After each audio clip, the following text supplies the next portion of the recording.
And there we go.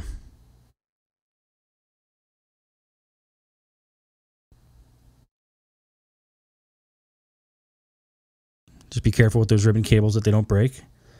Now we have a very dusty motherboard here.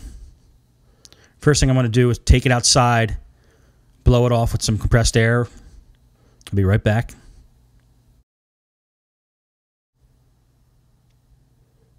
There we go, nice and clean.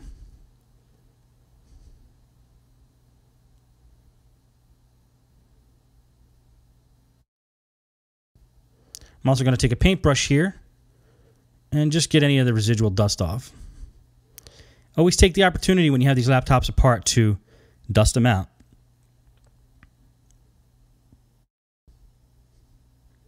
I'm actually going to take the wet dry vac I have in the back there, turn it on blow, set it on to blow, and then just really give it a good blast with some air. Make sure all the dust is out of there. I like to work with clean materials, clean laptops. It's always more satisfying to get your hands all dirty and putting it all back together in the same state you took it apart. It's nicer to get it back in a cleaner state, put it all back together, give the customer a nice clean machine back.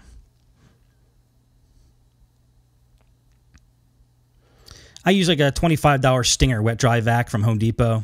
Works just fine. Been using it in the shop for, over a year now. Replace the bag every couple months. Thing's good as new. So it's a great little device.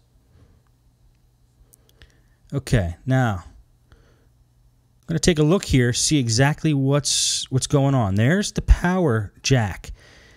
I like working with these power jacks that are connected to the motherboard by wires. So there shouldn't be too much wrong with this one. We're going to take a look at it. Not really too much that could go wrong when there's two wires just sitting there right at the jack. But in this case, and I'll show you the camera a close-up of it, the pin is not really making a connection with the back contact on that jack. I'm just making sure that if I spin the pin inside that jack, just making sure that my diagnosis is correct and that the pin is just not making a real good connection.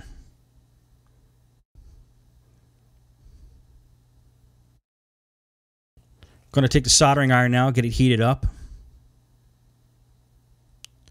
This way, when I'm ready to solder on there, everything will be hot.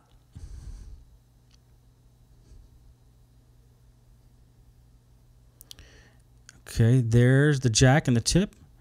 And it's not really in focus, but the tip goes all the way through to the end, to the back of the jack. And you can't really see it, but I'm going to basically take some solder, put it on right in the middle there, that circle in the middle, and solder it to another point of contact that I know is going into the motherboard.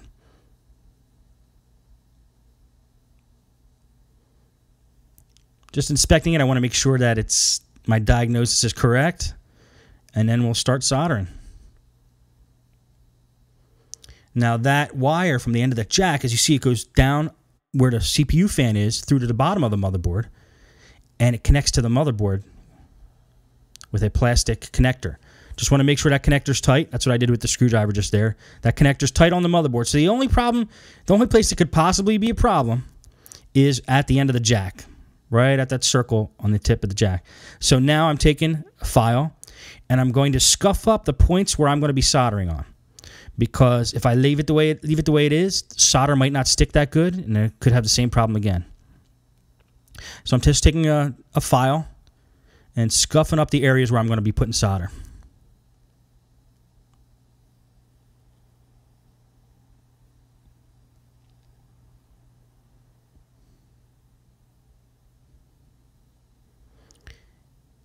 And then when I'm done that, I'm going to show you the points I'm going to solder. And then I'll show you a close-up on the camera of what's going on. Just scuffing up that circle in the middle of the tip there. And a spot right to the edge of the tip where I'm going to be taking a piece of wire and soldering to.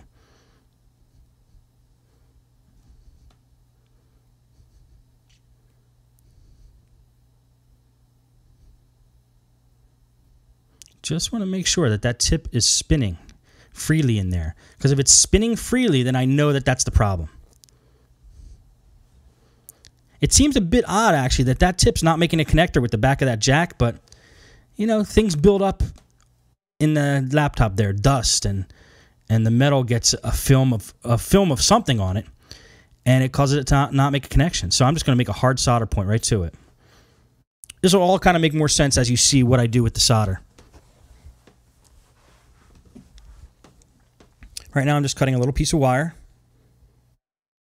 that I'm going to use for the job.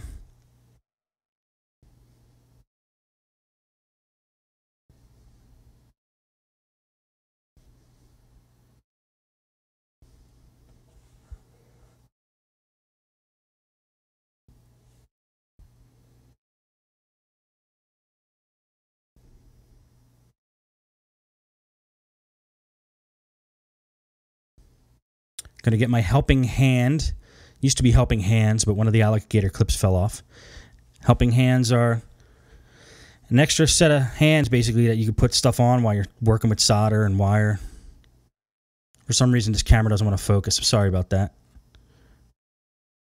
Just taking a small piece of wire that I exposed the metal on both ends. And I'm just going to take a little dab of solder, put it on both ends of that wire.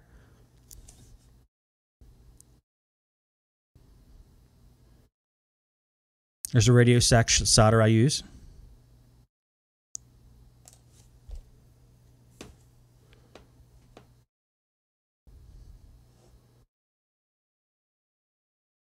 Make sure the soldering iron's hot enough to melt the solder. It is. So I'm just going to melt some solder on the two ends of that wire. Make sure the solder melts into the wire. And I have a little Scotch-Brite on the base of the soldering iron there that I use. And there you can see I just soldered two ends of that wire. Now I'm going to put solder on the 2 points of the jack where I'm going to be soldering the wire. Now one's going to be right in that middle circle that we saw before. Right in the middle of that circle. Now I'm being careful. I'm just soldering the middle of that circle, which is basically the back of the pin that's in the power jack. It's the back of the pin. And I just want to get inside the circle. I don't want to smear that solder all over the thing because that's just going to break again. I just want to solder from the inside of that pin, that circle.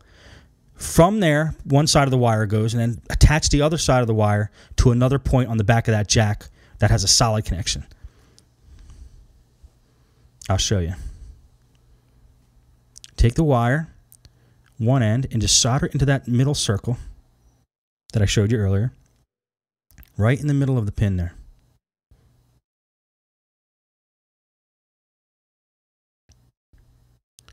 Okay, I want to put a little more solder there because it wasn't enough to actually make a good connection. Then I'm going to take that wire, mount it right in there, and I'll show you a close-up of the camera when I'm done.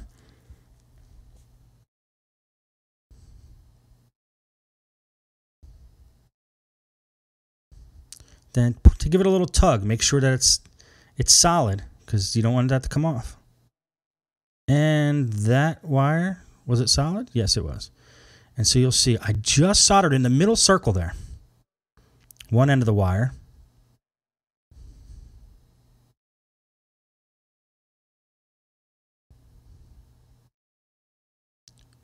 And I'm soldering the other end of that wire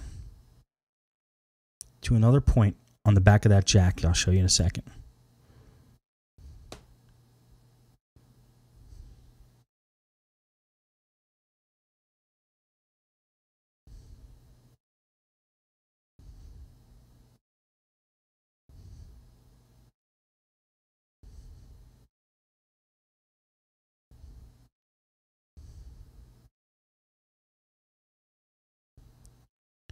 And you'll see that there's solder from the middle of that jack to another point of contact on that jack, both making sure that those points are of the same connection. They're both positive. They're both red.